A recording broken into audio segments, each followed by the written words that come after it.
les enfonce. Allez, cul sec. Hop.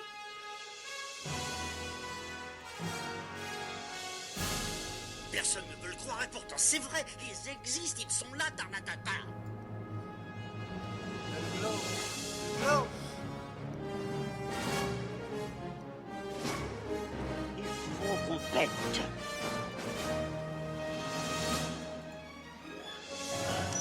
Voyons, circuit branché, correcteur temporel temporisé.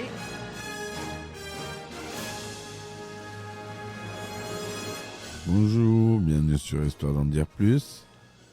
Aujourd'hui, on aborde un film des années 80, film fantasy qui a bercé notre enfance. L'histoire sans fin. Allez, c'est parti mon kiki.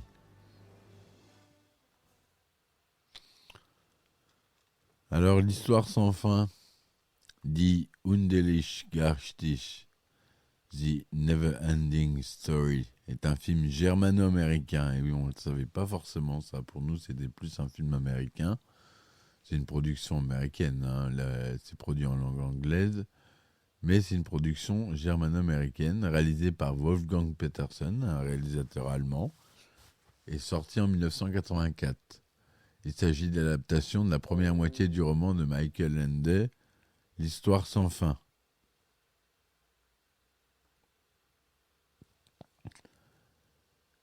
Il bénéficiera de 2 suites, L'Histoire sans fin 2, un nouveau chapitre de George Trumbull Miller en 1990, et L'Histoire sans fin 3, Retour à Fantasia de Peter McDonald en 1995.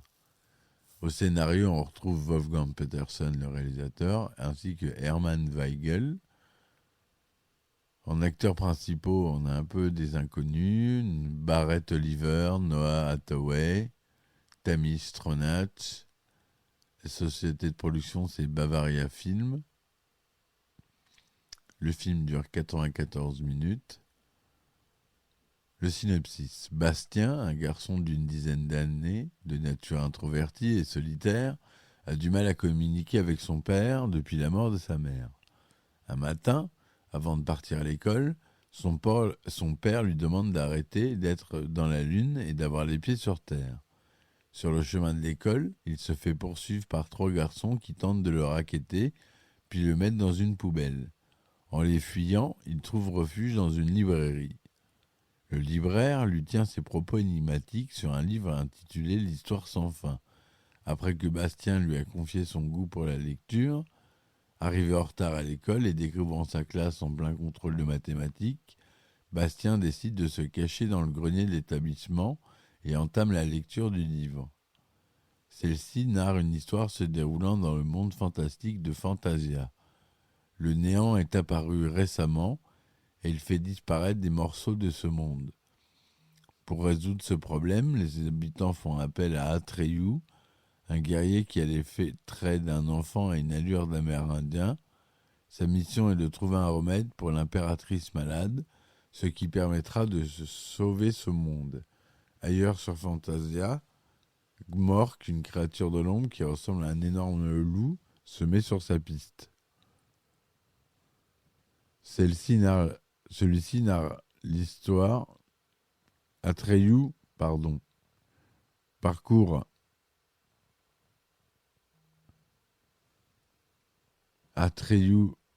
Fantasia sans trouver de remède et décide d'aller voir Morla la Vénérable, une tortue géante. Sur le chemin qui mène à Morla, Atreyu voit Atrax, son cheval, mourir, emporté par les marécages de la mélancolie. Morla l'oriente vers l'oracle sudérien, qui se trouve à des milliers de kilomètres.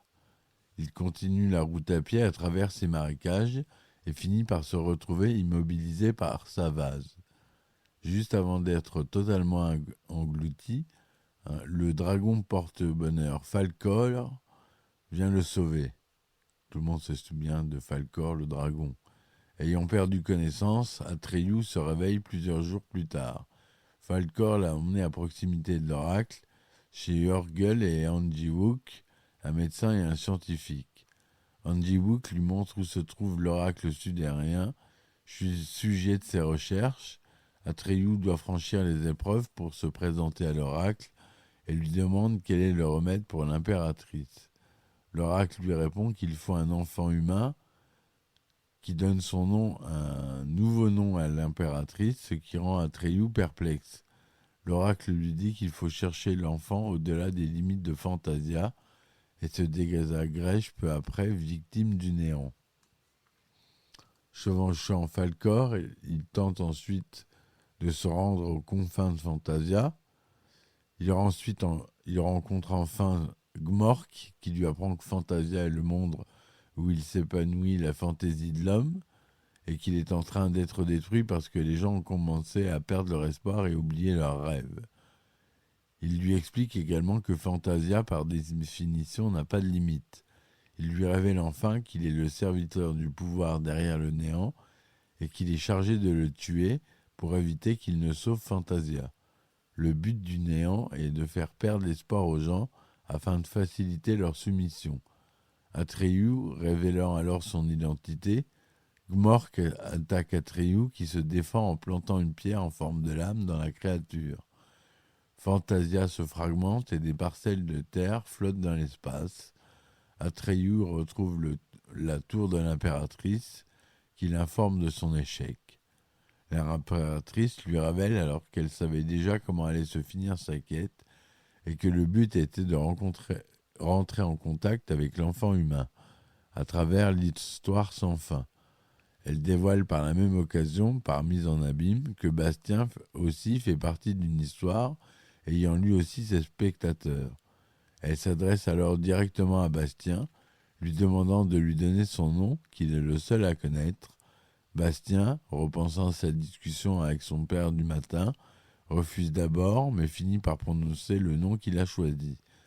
Il se retrouve alors aux côtés de l'impératrice, qui lui présente un grain de sable, l'unique reste de Fantasia.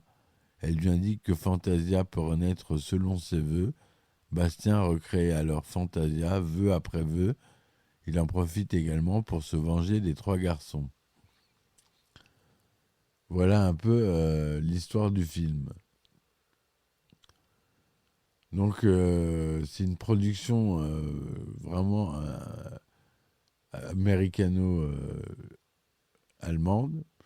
Il y a plus au décor, on retrouve un Allemand, au costume aussi, à la photographie c'est un Allemand aussi, membre de l'ASC. La musique aussi. Aux effets spéciaux, c'est Brian Johnson, un Anglais. Le budget de 27 millions de dollars. Tourné en langue anglaise. Il est sorti en Allemagne le 6 avril 1984, aux États-Unis le 20 juillet 1984 et en France le 21 novembre 1984. Barrett Oliver joue Bastien, Gérard McRaney joue le père de Bastien, Thomas Hill, Karl Konrad Coriander, Deep Roy Ukuk, Thilo Bruckner Wishushwool, Mosgun Kairon, Noah Tawey Atreyu, Sidney Bromley Angiwook, Patricia Hayes Urgel, Tammy Stronach, l'impératrice de Fantasia, ou la voix de l'oracle sudérien, et Alan Oppenheimer, le narrateur qui clôt l'histoire. On a des créatures, un golem mangeur de pierre, Artax, le cheval blanc d'Atreyu. Il meurt en s'enfonçant dans la vase, mais revit à la fin du film après le vœu de Sébastien. On a Gmork, on a Morla, la tortue savante géante, on a Falkor, le dragon porte-bonheur, et l'oracle sudérien. Le film est tourné en anglais et ses scènes sont principalement tournées au studio de Bavaria Film de Grunewald, dans la banlieue de Munich, mais aussi à Vancouver au Canada et en Espagne. Tourné en majeure partie en Allemagne durant l'été de l'année 83, le plus chaud dans le pays depuis 25 ans, la production de film connaît des complications. L'une des statues de la Tour d'Ivoire fond notamment sous l'effet de la chaleur et les arrière-plans bleus sont parfois impossibles à utiliser. L'acteur Noah Hathaway, qui incarne Atreyu, joue de malchance durant la production du film. Il est légèrement piétiné par son destrier lorsqu'il apprend à monter à cheval. Lors de la tournage de la séquence de la noyade d'Artax dans le marécage de la Mélancolie, la jambe de l'acteur est prise dans un ascenseur. Il est attiré dans l'eau et demeure inconscient jusqu'il soit ramené à la surface. Enfin, l'acteur manque de perdre un œil lors d'un combat contre Mork lorsque l'une des griffes de la bête heurte son visage accidentellement. Dans le livre, le personnage d'Atreyu a la peau verte, mais les essais de maquillage s'avéreront peu concluants. Le personnage est alors présenté comme un garçon ordinaire dans le film. Une créature motorisée de 13 mètres de long est fabriquée pour illustrer le dragon Falkor à l'écran.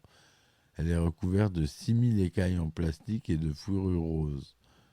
Michael Ende déclare être mécontent du film et refuse que son nom apparaisse au générique du début. Mais il apparaît tout de même dans le générique de fin. À sa sortie, le film est le plus cher jamais produit en Allemagne, avoisinant les 60 millions de marks. On peut relever quelques faux raccords dans le film. Au moment où le père de Bastien dit bonjour à son fils, on peut apercevoir un technicien dans le reflet du cadran du four situé en arrière-plan. Lorsque Chiron rappelle Atreyu pour lui confier la mission, un jeune figurant habillé en fée et apparaissant en arrière-plan semble exprimer sa lassitude quant au tournage de la scène. Lorsque Artax réveille Atreyu en le remuant avec son museau, on peut apercevoir un sucre en dessous du bras de Noah Hathaway, ce que le cheval était en train d'atteindre. Lorsqu'Atreyu consulte l'oracle sudérien, les visages des deux statues s'effritent. Quand Atreyu repart en courant chez Falkor, les visages des deux statues sont intacts. Lorsqu'Atreyu reprend connaissance sur la plage, la marée se trouve au niveau de ses pieds alors que dans le plan large qui suit, la marée se trouve loin devant lui. De plus, il a du sable sur le torse en se relevant alors qu'il a le torse propre sur le plan suivant. Et quand Atreyu longe une cité en ruine, il y a de gros morceaux de pierre situés à sa droite. Au changement de plan, quand le sol se craque en deux, il y a tout un mur de pierre à sa droite. La bande originale du film est composée par Klaus Doldinger. La chanson The Never Ending Story est composée par Giorgio Moroder et chantée par Limable, ex-groupe du groupe Kajagougou et Anne Calvert. Le film connaît un succès mitigé en Amérique du Nord, rapportant environ 20 158 000 $ dans cette partie du monde pour un budget de 27 millions de dollars. En France, il réalise 739 000 entrées. Il rentre cependant largement dans ses dépenses, avec près de 100 millions de dollars au box-office mondial. Il reçoit un accueil critique favorable, recueillant 81% de critiques positives sur Rotten Tomatoes. Noah Hathaway remporte le Saturn Award du meilleur jeune acteur. Le film est nommé pour le Saturn Award du meilleur film fantastique et le Saturn Award de la meilleure musique. La chanson du film The Never Ending Story, interprétée par Limal, est un classique des années 80. Elle a été remixée et reprise dans de nombreuses compilations dans l'épisode final de la saison 3 de la série Stranger Things, dont l'intrigue se situe en 1985. Deux protagonistes interprètent la chanson. Voilà ce que je voulais dire sur ce film de notre enfance, que même Stranger Things a repris, si bien qu'il est rentré dans le fond de la pop culture, il est là. Donc voilà ce que je voulais vous dire sur ce film. J'espère que ça vous aura plu. Je vous remercie de m'avoir suivi jusque-là. N'hésitez pas à mettre des likes et des commentaires. Et si vous voulez participer au projet, vous pouvez désormais participer à Ulule, sur Ulule. Vous tapez Histoire d'en dire plus, vous pouvez contribuer au projet, sur Tipeee, sur Patreon, il y a des épisodes inédits en vous abonnant. notamment des secrets d'anecdotes de tournage sur le film Retour vers le futur, Star Wars, etc., etc., les monuments du cinéma. Voilà, merci de m'avoir écouté. J'espère que je vous ai plu. Et je vous dis à bientôt. Ciao, ciao.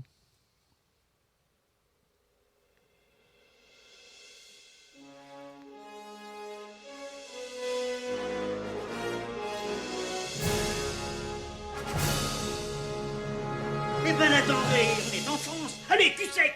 Hop.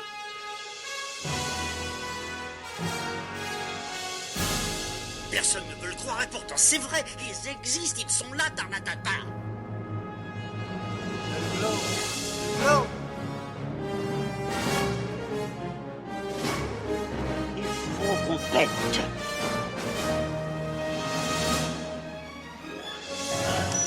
Voyons, circuit branché, convecteur temporel temporisé,